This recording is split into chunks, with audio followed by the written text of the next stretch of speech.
Hi guys, and welcome back to my channel.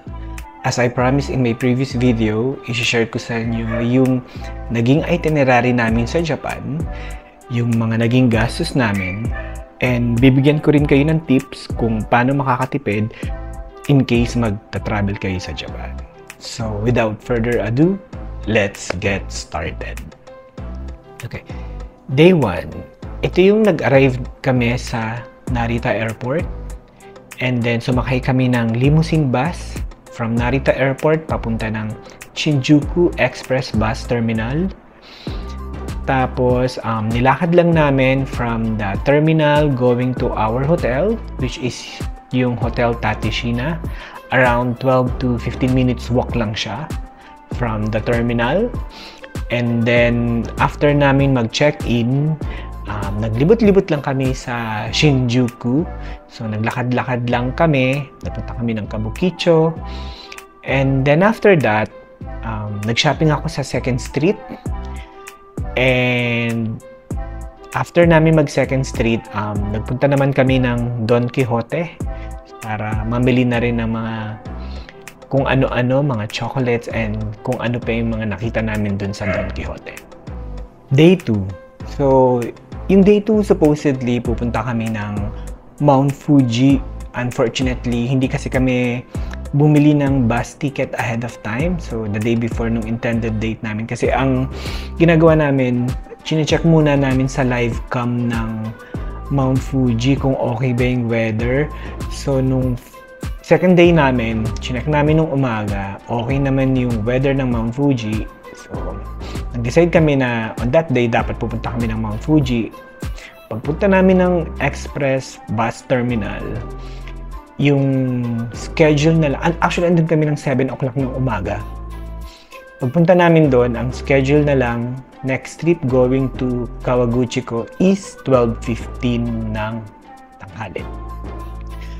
Masyado na kasing late yung 12:15, so makakarating kami around 2:30 to 3 p.m. na ng hapon. And day tour lang naman yung gagawin namin din, hindi naman kami mag-overnight. So naisip namin na postpone na lang muna namin and the next day na lang kami mag-Mount Fuji. So sa day 2, medyo tinweak namin yung itinerary namin. So ito yung mga pinuntahan namin.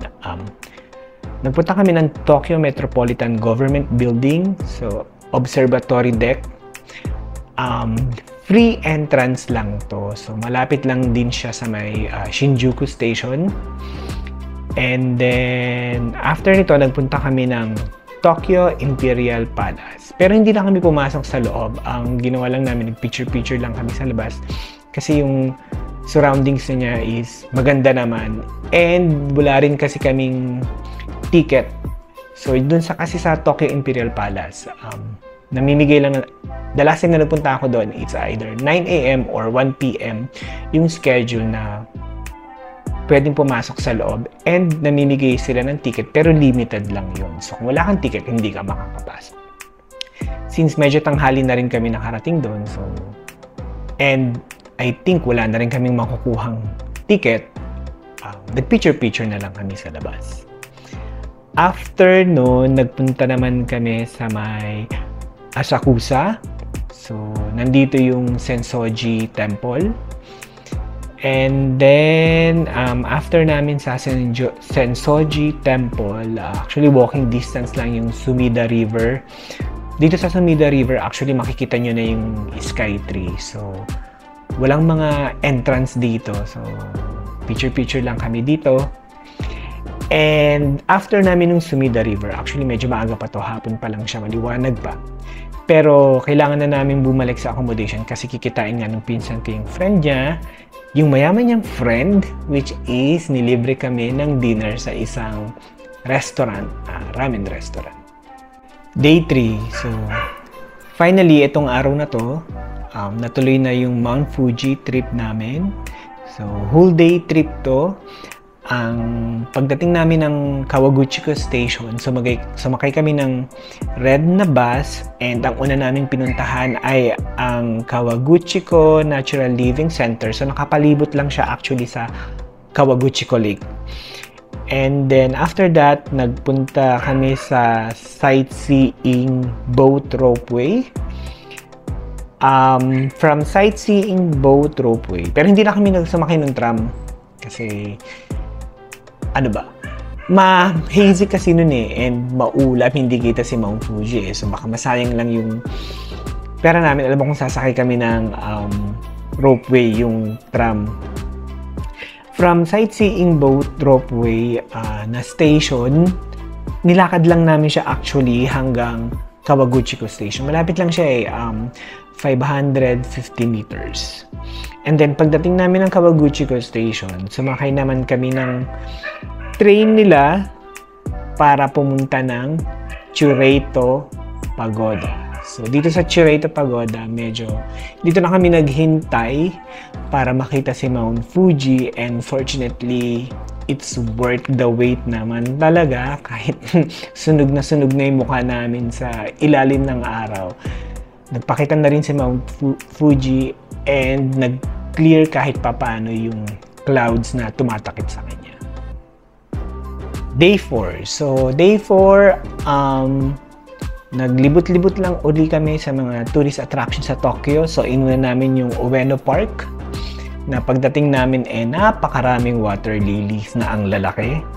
So, from Ueno Park, actually, walking distance lang din yung Akihabara. So, nilakad lang namin papunta ng Akihabara. Nagpunta kami ng Big Camera, yung BIC, tindahan ng mga electronic gadgets. And then, after namin doon, sumakay kami ng train, papunta ng Harajuku para pumunta sa Meiji Shrine.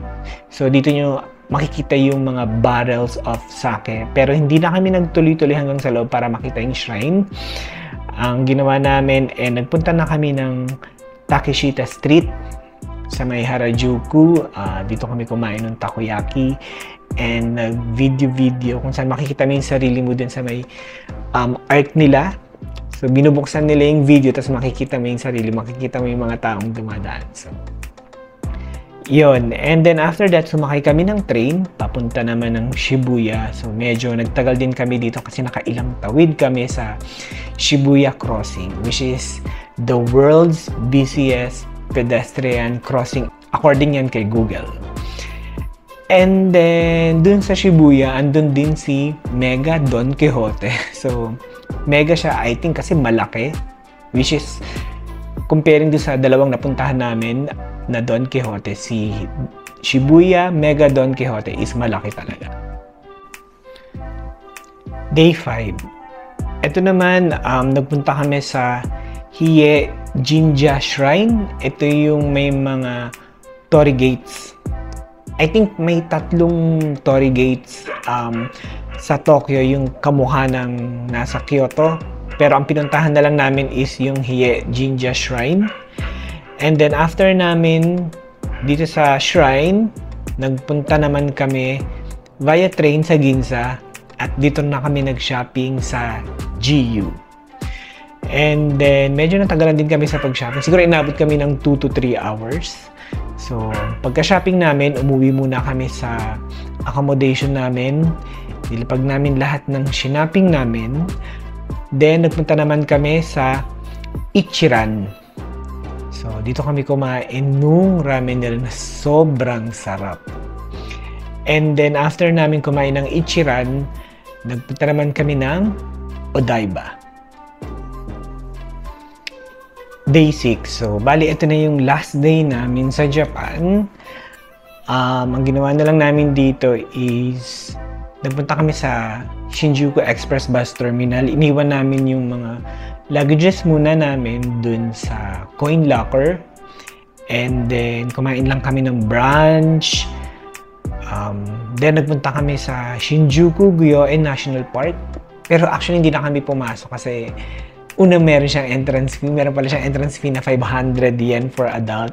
And yung locker kasi namin, every 2 hours is 300 yen yung bayad. So, since malapit na rin yung time, malapit na rin mag 2 hours yung luggage namin dun sa locker. So, nag-decide kami na hindi na kami papasok dun sa National Park and babalik na lang kami sa Express Bus Terminal. And then, didiretso na kami ng airport. Then, yun, nagpunta na kami ng airport. So, dito na lang kami tumambay. Tinignan din namin yung observatory deck nila kung saan mo makikita yung mga airplane. Though wala akong nakitang airplane na lumipad that time. And then, kumain lang kami ng onte. And nagbiyahe na kami pabalik dito sa Pilipinas. Pumunta naman tayo sa mga nagastos natin during our trip sa Japan. So, day 1. So, sa transportation, sumakay tayo ng limousine bus from Narita Airport going to Shinjuku Express Bus Terminal. Ang binayaran natin dito ay 3,200 yen. Sa food, kumain tayo sa Matsuya after natin mag-check-in. Ang in-order ko is beef bowl. And ang presyo niya ay 400 yen.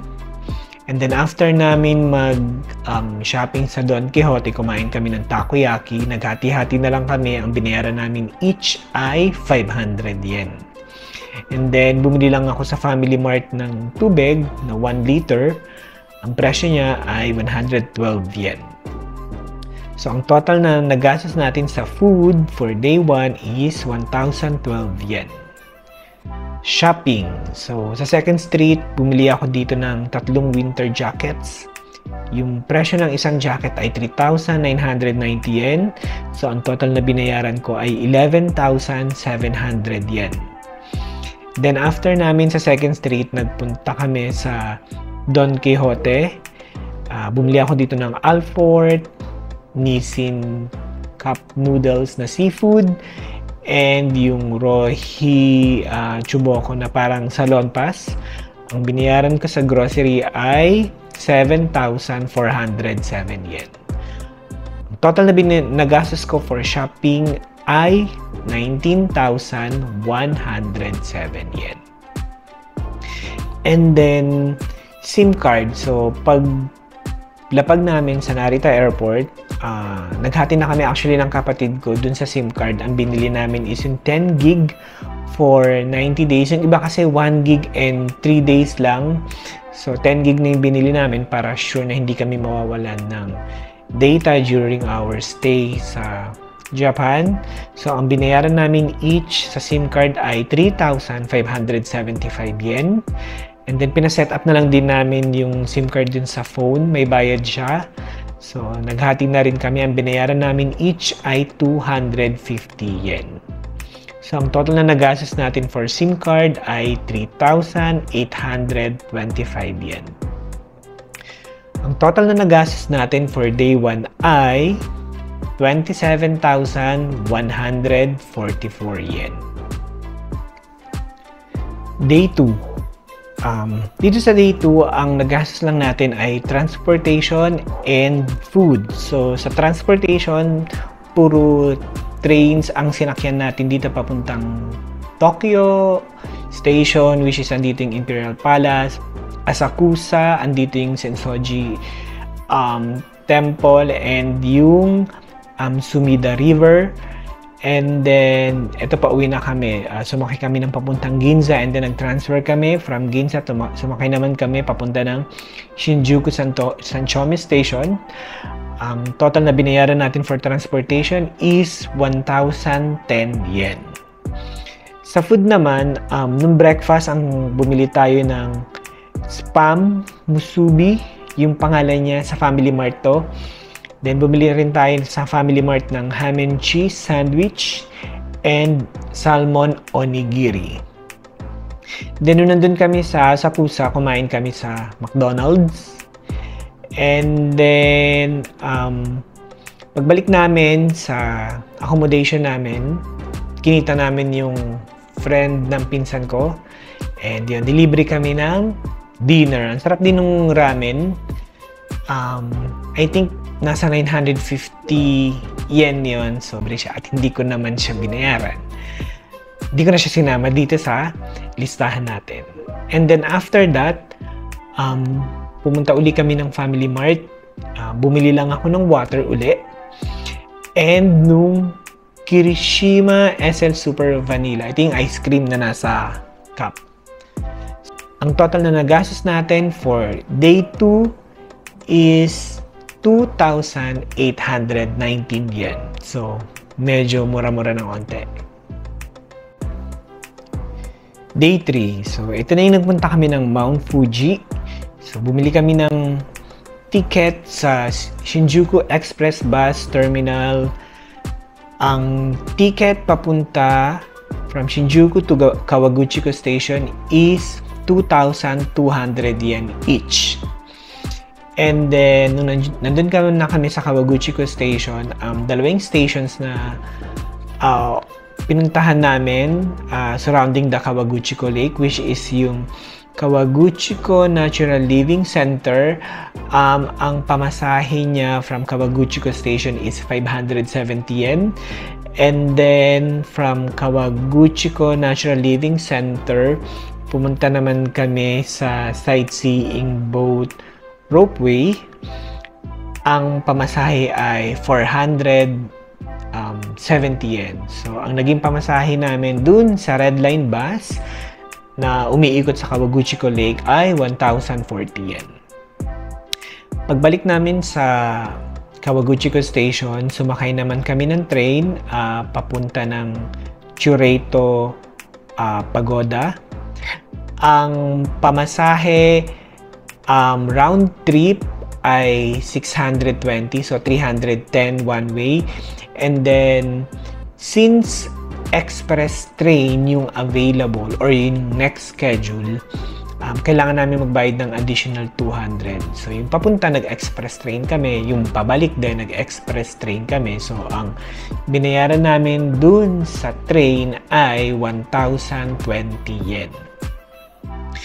And then, yung bus fare naman from Kawaguchiko Station, pabalik na kami ng Shinjuku, is 2,200 yen. Ang total na binayaran natin under ng transportation is 6,460 yen. Food. Dun sa Kawaguchiko Station, nagpunta kami ng 7-Eleven. Actually, bago na kami umuwi nito. So, bumili lang ako dun ng sausage and onigiri. Ang total na binayaran ko ay 390 yen. And then, habang nandun kami sa Kawaguchiko Natural Living Center, bumili lang ako ng rice dumpling, yung bilog-bilog na kulay violet.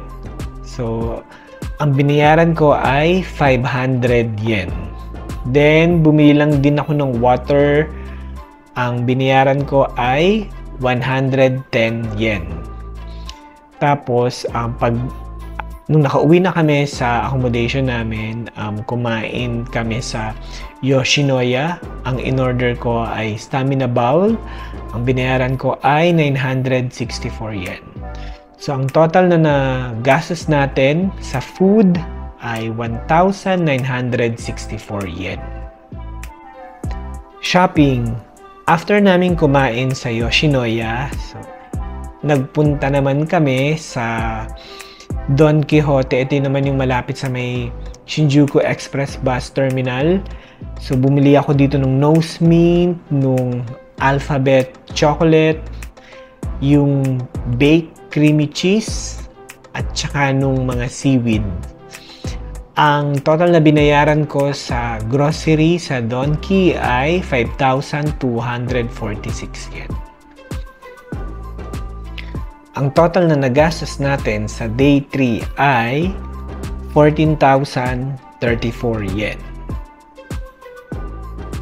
Day 4. So, nagpunta naman tayo dito sa may Ueno Park, Harajuku, Shibuya. So, sumakay tayo ng trains.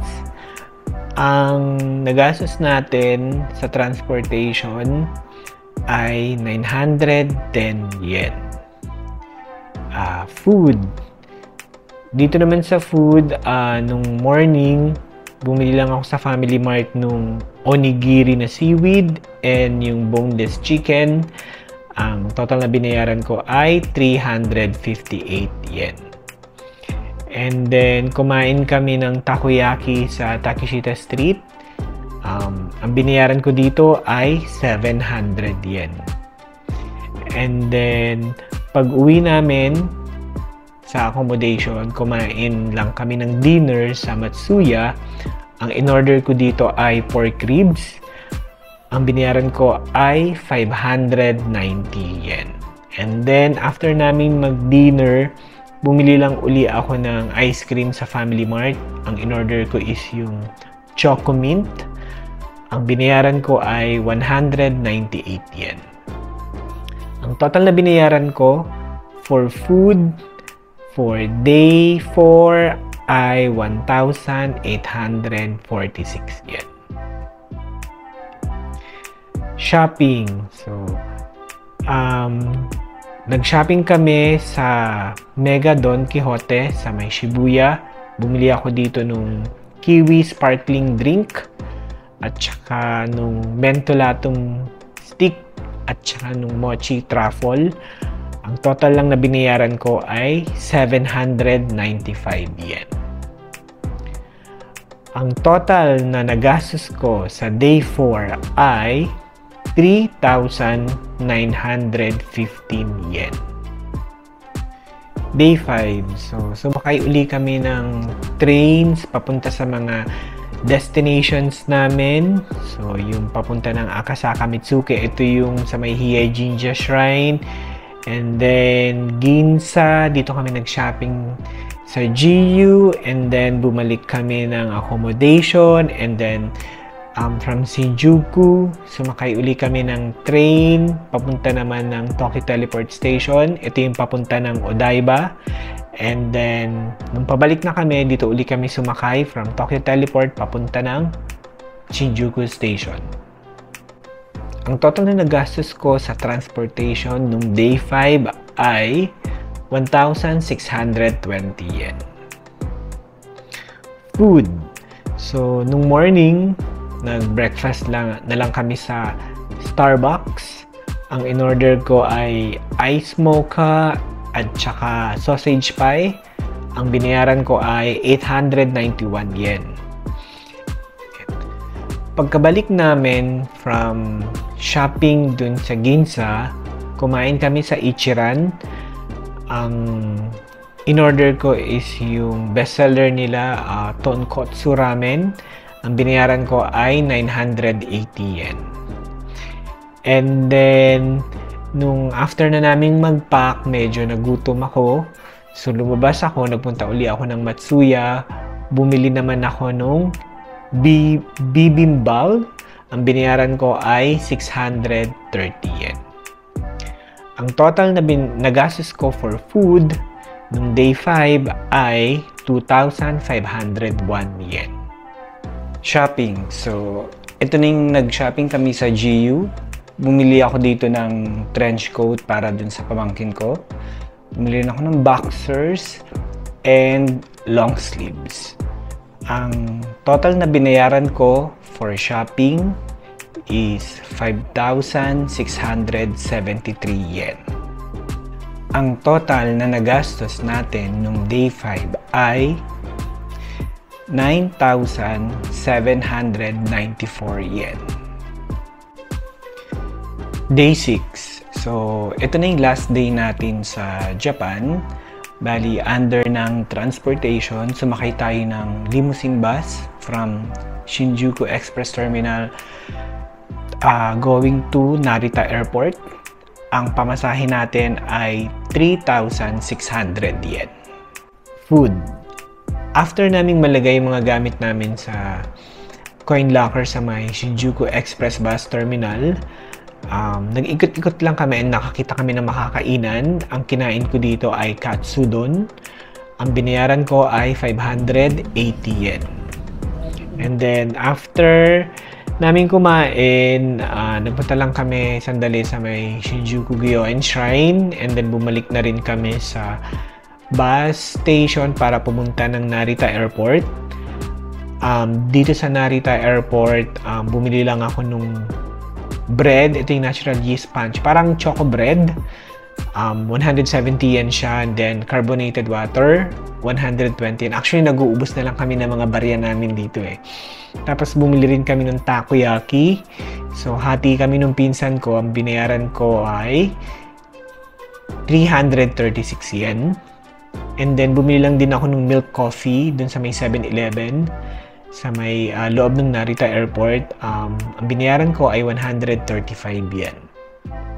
Ang total na nagastos ko for food sa last day ay 1,341 yen. Okay.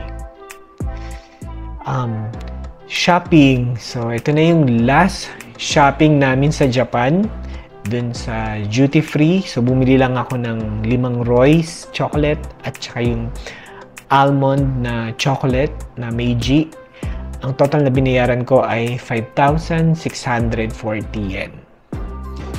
Then, after namin mag-check out sa Hotel Tatishina, nagpunta kami ng Shinjuku Express Bus Terminal. Nag-rent kami ng locker doon. So, ang binayaran ko ay 300 yen para sa locker for 2 hours. So, ang total na nagastos natin sa last day natin sa Japan ay 10,881 yen. Dumako na tayo sa pinaka-total na nagastos natin nung trip natin sa Japan. So, airfare, binook namin to via Cebu Pacific. Ang presyo lang niya ay 4,867.46 pesos. So, round trip na to. Naka-seat sale siya nung nabook namin siya. Hindi siya piso sale pero naka-seat sale siya. So, ganun siya kamura. And then, nag-avail din ako ng luggage allowance. Papunta and pabalik. Ang binayaran ko ay 2,300 pesos.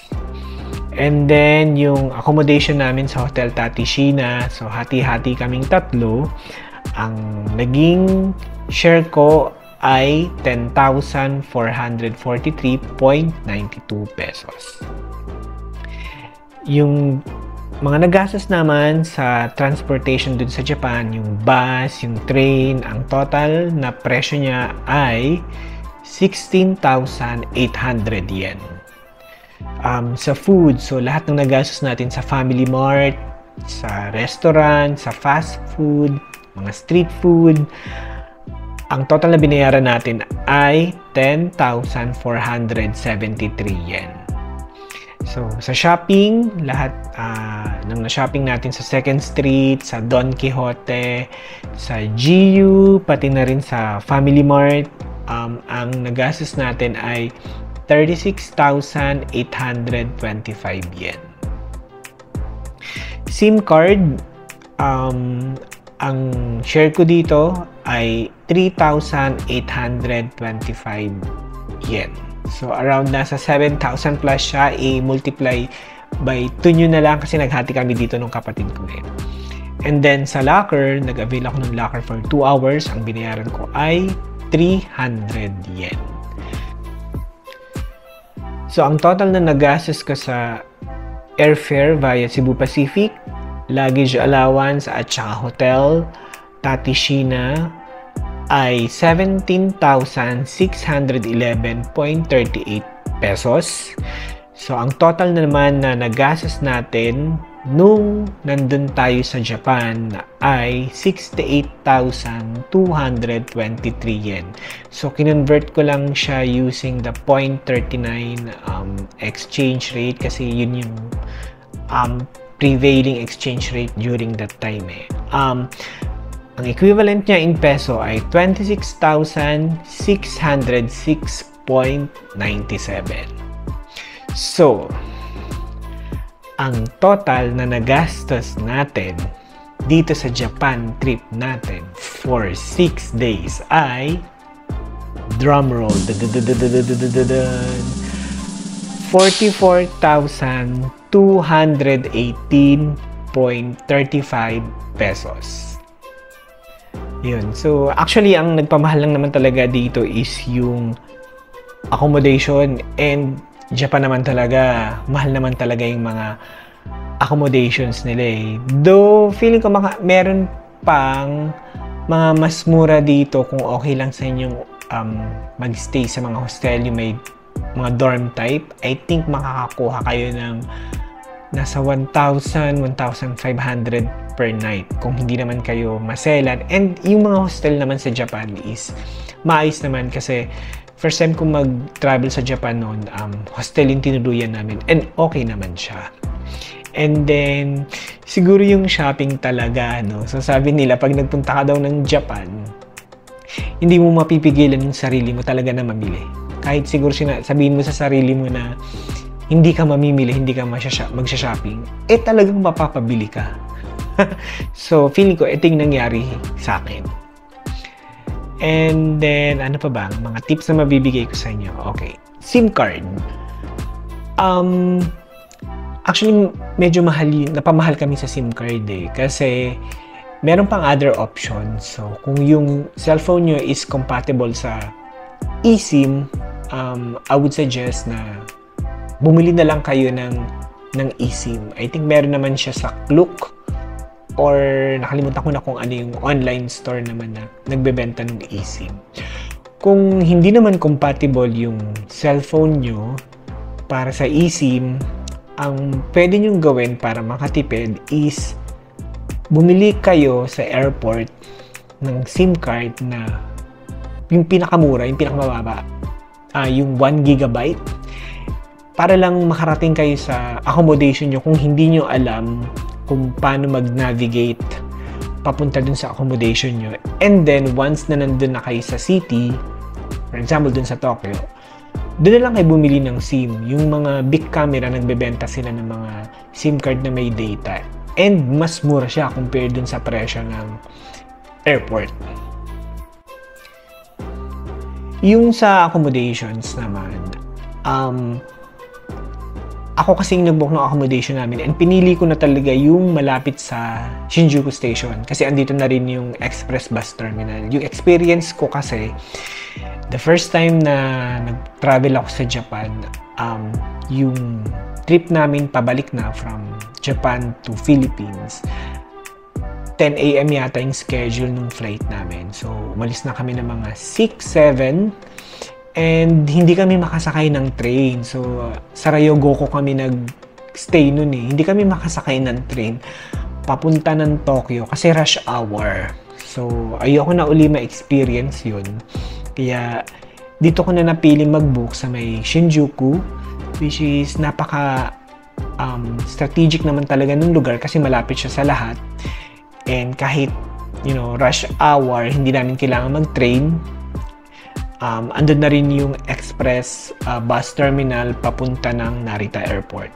So, kung budget permits naman, I would suggest na doon na rin kayo mag-book ng accommodation nyo in case na pupunta kayo ng Japan. And meron mga hostels doon, hostels type na accommodation na mas mura naman kaysa sa mga 3-star hotel. I think 1,000 or 1,500 pesos per night makakita na kayo ng hostel na ganun ang presyo. Food. Kami naman hindi kami maselan sa food. Lahat naman kinakain namin and hindi naman namin preferred na laging kumain sa restaurant. So, every morning, sa Family Mart kami nagbe-breakfast. Actually, masarap yung mga pagkain dun sa Family Mart. Yung spam na may malamig na kanin, yung onigiri, yung chicken. So, dun na kami lagi nagbe-breakfast. And then, yung mga kainan naman talaga, kung gusto nyo ng kanin, ang nakainan ko na pinakamura is Matsuya. Yung Matsuya is masarap naman. Karamihan lang kasi ng mga nakikita natin sa vlog is usually Yoshinoya eh. Pero yung Matsuya, 300, 400 yen. Makakain ka na ng isang meal, rice meal, kanin at ulam. May kasama pa siyang miso soup. So kung vegetarian kayo and basta makakain kayo ng rice meal, yun, hanap lang kayo ng Matsuya. Marami siya sa paligid. Search nyo lang sa internet yung Matsuya near you. So, yun. Marami naman siya sa Japan. Ito na. Mount Fuji. Ito na. dito sa Mount Fuji, medyo nag-struggle kami nung una kasi hindi namin ma-figure out kung paano kami pupunta sa ganito, anong bus yung sasakyan namin. Meron namang tourist information doon. So, pwede kayo magtanong, makakakuha rin kayo nito. Ito yung naging guide namin. Yan. Para hindi kayo maligaw. And may mga staffs naman na nandun lang sa may station na pwede nyong tanungin. Naka-uniform naman sila na staff. So, yun. And helpful naman sila and accommodating. So, huwag kayong mahihiyang magtanong. So, yun.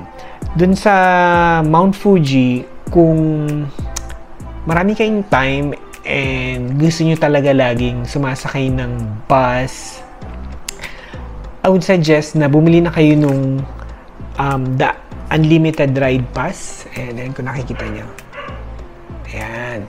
So actually good for 2 days to base dun sa nakita namin na nakapost dun sa may station. Kasi guys, nung kami, sabi namin, baka hindi namin masulit. Kasi hindi naman kami magtatagal, parang half day na lang kami sa Mount Fuji. Kasi dumating kami anong oras na, parang mga 10 o'clock, ganyan. Ngayon, yung naging pamasahe namin from Kawaguchiko Station hanggang sa pinakadulo, kasi yun yung una namin pupuntahan yung Kawaguchiko Natural Living Center. Siya yung pinakadulong station ng Red Bus. Ang pamasahe niya is 570. So, ano siya, number 20 siya.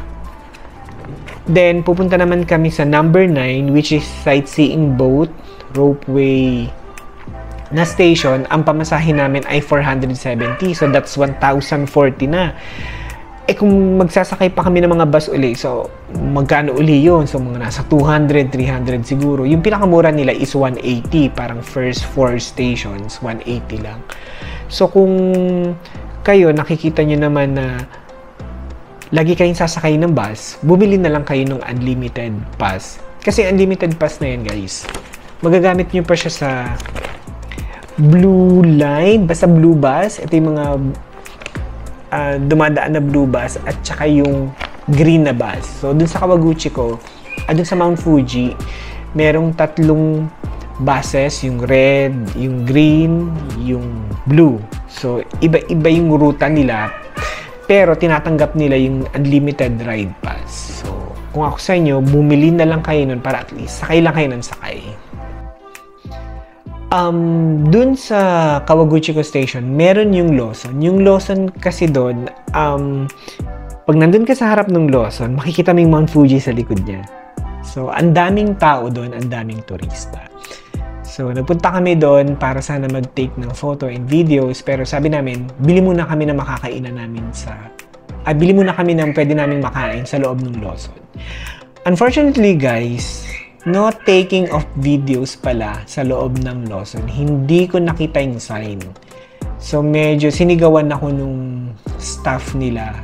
Hindi ko nagustuhan. So, ginawa ko, sabi ko, doon na lang kami sa 7-Eleven. At saka wala na rin masyadong tinda kasi nun sa Lawson. Actually, binibidyohan ko lang naman yung mga onigiri o kaya kung ano yung mga pwede kong mabili. So, yun. Ang ginawa namin, lumipat na lang kami sa 7-Eleven. Doon na lang kami bumili ng pagkain namin. Sa Don Quixote naman, ang minimum para maka-avail ka ng tax-free is 5,500 yen. So, dala na kayo ng calculator or yung cellphone nyo, i-calculate nyo na yung mga nilalagay nyo dyan sa basket nyo. Ensure nyo na 5,500 aabot gross. Kasi actually, dun sa Don Quixote, dalawang pricing nila, makikita mo na naka-display. So, yung malaki, actually, yun yung tax-free, tas meron dong naka-parenthesis na maliit sa baba, yun yung gross. So, i-compute nyo yung gross na amount ng na-total na napamili nyo. Kapag umabot na siya ng 5,500 yen, applicable na siya for tax-free. Tapos guys, marami namang attractions na walang entrance free. So, kung ako sa inyo, i-take advantage natin yon kasi para, di ba, kahit pa paano makatipid tayo or i-allocate na lang natin yung pera natin para sa pagkain or sa pamimili, pag-shopping, or pag-grocery sa Don Quixote. I think last na tip na mabibigay ko sa inyo is to bring big luggage, or kung meron kayong extra luggage, dalhin nyo na siya. So, kami, sabi namin, hindi kami masyadong mamimili. Oh, okay. And end up, yung kapatid ko bumili ng extra luggage kasi hindi kasya lahat ng napamili namin. So, meron na siya mga pinalagay sa akin, and ako kasi nilimit ko na rin talaga yung mga pinamili ko. Kahit gusto kong bumili pa ng medyas, ng heat tech, ng gloves sa GU, kahit may gusto pa akong bilhin sa Don Quixote, hindi ko na siya binili kasi nga alam kong hindi na siya magkakasya sa luggage ko. Kaya kung ako sa inyo, kung meron kayo nung large na luggage, yun na lang yung dalhin yung pan-check-in kahit wala siyang laman, papunta nyo ng Japan. Kasi for sure, pagbalik nyo dito sa Pilipinas, mapupuno nyo yun. That's it, guys. So, I hope na nakakuha kayo ng idea sa itinerary na ginawa namin, especially kung magkano ba dapat yung dalhin nyo na budget in case na pupunta kayo ng Japan. And natutuwa ako at nagugustuhan nyo yung mga videos na ina-upload ko sa YouTube. Shout out nga din pala kay In Between Worlds. So, actually nakakakuha ako sa kanya ng mga ideas. Meron siya mga sinasuggest kung saan mas masarap kumain, mas mura. At saka, minsan kinokorek niya rin ako kapag meron akong maling nasasabi dun sa videos ko. So, shout out sa'yo In Between Worlds. Na-appreciate ko lahat ng feedback mo sa mga videos ko. Isang travel na naman ang natapos. Actually, meron pa tayong susunod na travel in just couple of weeks. So actually, iniisip ko na sa ngayon pa lang kung ano yung mga dadalin ko na gamit eh. Isa sa mga bagay na nakaka-stress pero nag-e-enjoy ako is yung pag-i-empake. Hindi ko alam kung same sa inyo yun, pero ako kahit na-stress ako sa pag-i-empake, masaya ako or nag-e-enjoy ako. Hindi ko alam. Kasi dahil may nilook forward ako na aalis ako or magta-travel ako. So guys, inaasahan ko na magkikita-kita ulit tayo sa susunod nating travel. So, sa next travel, kakain tayo dito ng mango sticky rice. So, for sure, may idea na kayo kung saan tayo pupunta. Kung nagustuhan niyo itong video na to, please don't forget to like, share, subscribe, and hit that notification bell para ma-notify ka kapag meron na akong bagong upload dun sa susunod nating travel. Maraming salamat ulit sa panonood ng aking mga videos and sa pag-support ng aking channel. And I'll see you on my next vlog. Bye-bye!